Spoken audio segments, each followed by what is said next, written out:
Hello watch lovers around the world, I hope you're all doing well.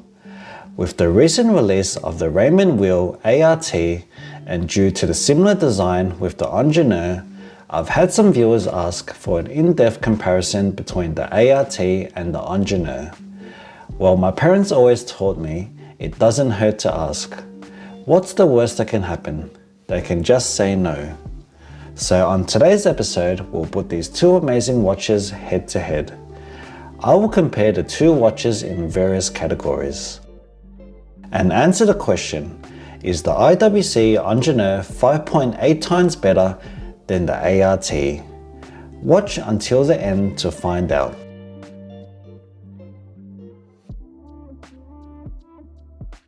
The first Ingenieur was introduced in 1954, specifically designed for engineers, with a signature feature being the soft iron cage to protect the movement from magnetic fields. In 1976, IWC unveiled the Ingenieur SL, standing for Steel Line, designed by a little-known fella by the name of Gerald Genter.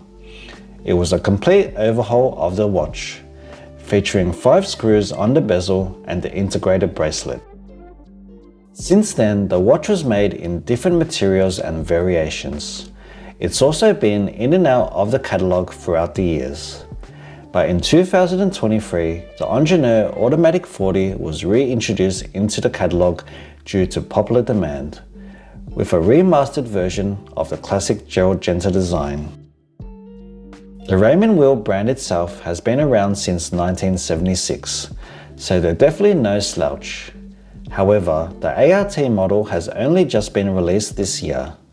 It's not a re-release or redesign of a previous model in their rich heritage. The ART was actually released to celebrate the brand's 50th anniversary by entering the integrated bracelet sports category. So history will have to go to the IWC Ingenieur.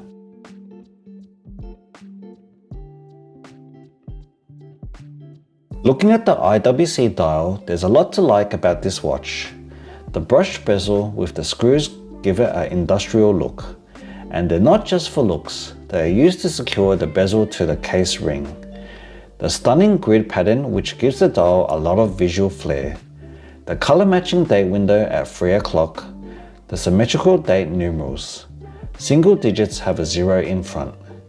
And the dial has minimal text. The IWC logo at 12 and the Ingenieur text at 6. Overall, a really clean and tastefully executed dial. The ART has a smooth, fully brushed bezel. The bezel actually has some cutouts at 12, 3, 6 and 9. A pretty interesting design. The dial has a multi-level construction. The central portion has a sunburst finish, while the lower position features an outer minute tracker, with a fine circular line finishing.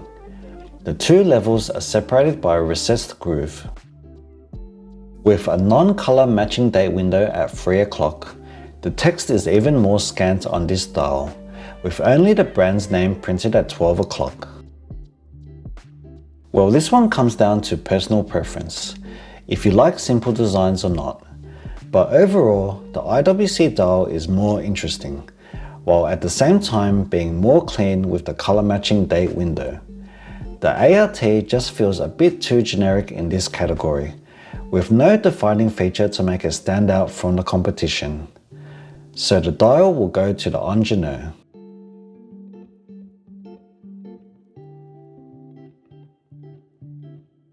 This is where the similarities in design are so alike, and the main reason why these two watches are being compared to one another. The IWC has a fully brushed case with a screw-down crown.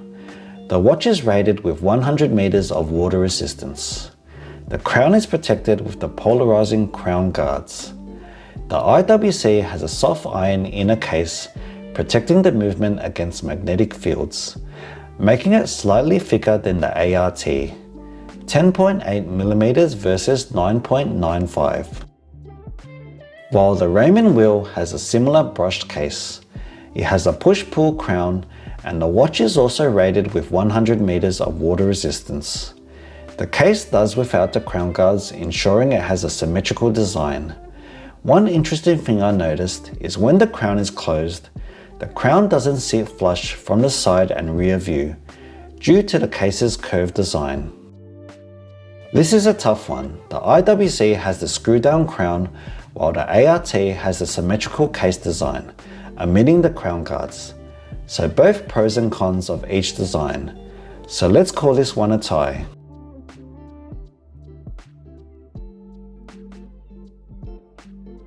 The IWC has a fully brushed bracelet. It has a beautiful taper towards the clasp. The standard configuration is with a butterfly clasp, but it comes with the optional fold-over clasp, which gives you a micro-adjustment system, which can be activated on the fly, ensuring you can get the perfect fit. The bracelet also can be resized without the use of any tools. The spring bar will be released by simply pressing this button. The ART also has a fully brushed integrated bracelet. The bracelet tapers beautifully, complementing the elegance of the case, and it's secured on the wrist with a sequential push-button butterfly clasp. The center links appear to be narrower than the Ingenieur's. In my opinion, the IWC wins this category on a landslide. The bracelet can be resized without any tools. There's an additional micro-adjustment clasp available, and the bracelet doesn't flare out as much as the ART, making it a more comfortable fit.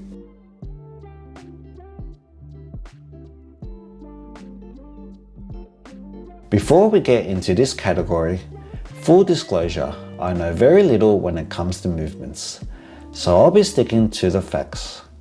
The IWC is powered by an automatic movement caliber 32111. The facts about this movement are, the same movement can be found in other Richmond watches that cost a fraction of the price. It has an impressive power reserve of 120 hours. The movement has a certain glitch of a jumping minutes hand when setting the time. Let me demonstrate. This can be overcome by setting the time backwards. And I don't believe IWC mentions if the movement has any certification. The ART is powered by a Swiss automatic Salida movement, hidden behind a solid caseback. It provides an adequate 41 hours of power reserve. The movement doesn't carry any independent precision certifications like COSC. So based on the numbers on paper, I would say the IWC shades this category due to the superior power reserve.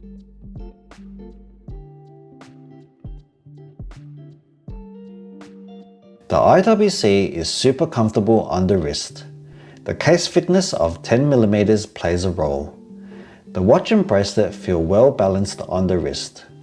With the fold-over clasp, I feel it has the perfect weight distribution, and the micro adjustment ensures you get the perfect fit every time.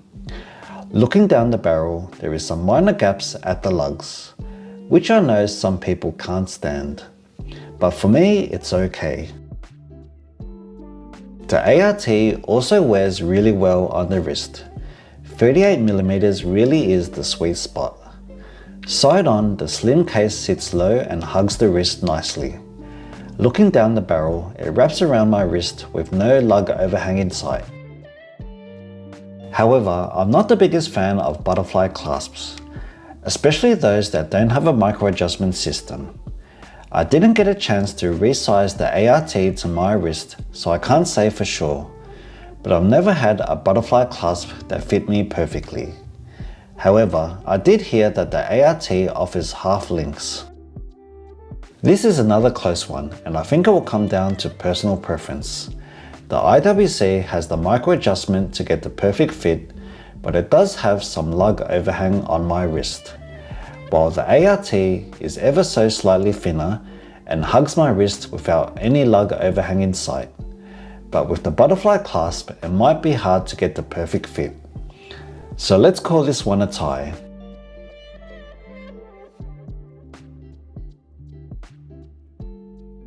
At the time of filming, the IWC Ingenieur is priced at $19,300, while the ART is $3,300. Taking everything into account, I don't think the IWC is worth 5.8 times more than the ART, so the price will go to the ART. So summing things up, the IWC wins on history, dial, bracelet and movement, while the ART wins in price. They tie at case and wearability. So closing thoughts, even though these two watches look similar in design, the Ingenieur just does everything slightly better. But does it do everything 5.8 times better than the ART? Most definitely not. But what do you guys think? Taking everything into account, do you prefer the Ingenieur or the ART? Let me know your thoughts, I would love to hear it. As always, if you enjoy my content, please like and subscribe. Until next time, happy watch collecting.